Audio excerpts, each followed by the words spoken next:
মাশাআল্লাহ মাশাআল্লাহ, দেখেন আল্লাহর সৃষ্টি এই সমুদ্রের সৌন্দর্য আর সমুদ্রের মাছ।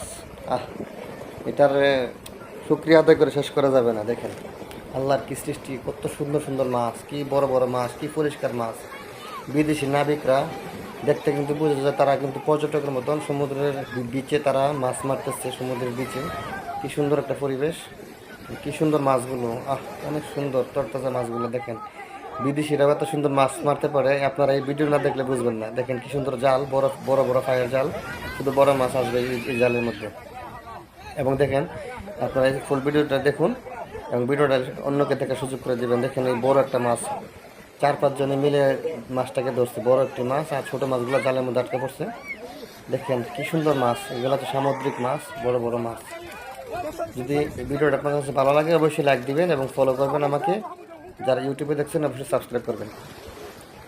এবং দেখেন এই যে কচ্ছপ, কচ্ছপগুলো কিন্তু তারা আবার ছেড়ে দিতেছে সমুদ্রতে। কচ্ছপগুলো তারা সমুদ্রের মধ্যে ছেড়ে দিতেছে, এগুলো রাখবে না। কচ্ছপগুলো কি সুন্দর পানির মধ্যে দৌড়ে দৌড়ে চলে যাচ্ছে। তো ভিডিওটা ভালো লাগলে অবশ্যই লাইক দিবেন, ফলো করবেন, পাশে থাকবেন, সাবস্ক্রাইব করবেন। ধন্যবাদ সবাইকে, আসসালামু আলাইকুম। পানির মধ্যে দৌড়ে দৌড়ে চলে যাচ্ছে। তো ভিডিওটা ভালো লাগলে অবশ্যই লাইক দিবেন, ফলো করবেন, পাশে থাকবেন, সাবস্ক্রাইব করবেন।